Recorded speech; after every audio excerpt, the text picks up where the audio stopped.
Un compleanno davvero da Guinness dei primati, del resto spegnere 110 candeline, non è da tutti. Giovanni Quarisa è il più longevo uomo d'Italia e d'Europa e dell'Arma dei Carabinieri.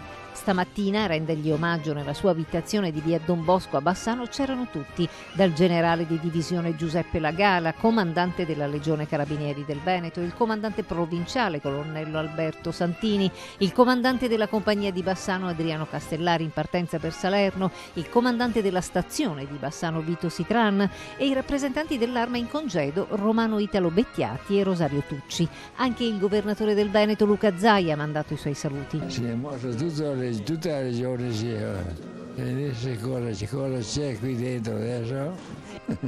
È contento? Sì, va. Ma secondo lei, se io voglio arrivare a 110 anni come Giovanni, come lei, come devo fare? Non so, non posso neanche dire come. Non so neanche io. Il signor Giovanni è stato 2 anni in prigionia in Germania, ma a detta delle figlie Vilma e Mirella si è sempre dimostrato un uomo mite, sereno e felice. 4 nipoti, 10 pronipoti, vogliosi di ritrovare quel diario segreto che Giovanni ha affidato a non si sa chi per fargli scrivere le sue memorie. Generale, guardando questi numeri lei ha sorriso, ha detto magari fossero i miei. No, certo. Un bel insegnamento che anche il signor Giovanni ci dà, insomma, ha puntato Giovanni Quarisa.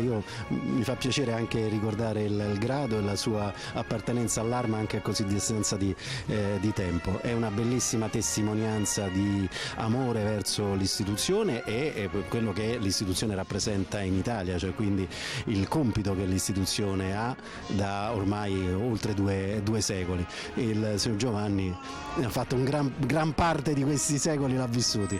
Quindi generale, forse il segreto di questa longevità sta nell'indossare una vostra divisa? No, sta nel tenere una condotta di vita che è allineata ai valori dell'Arma, la dedizione, quindi mantenere anche una condotta di vita educata nel senso sia nel fisico che sia nella mente. Ecco, poi noi siamo fortunati perché abbiamo il più longevo non solo d'Italia ma anche d'Europa e tra l'altro il più longevo dell'Arma proprio qui in Veneto, nel Vicentino. Sì, questo è un motivo di orgoglio particolare, essendo il comandante dei Carabinieri del Veneto è un orgoglio particolare avere questo record in casa. Lo andiamo a salutare stringendogli la mano, ma lui, uomo d'altri tempi, alla bella età di 110 anni, non dimentica la galanteria verso la giornalista che lo ha appena intervistato, stupisce tutti e li saluta così.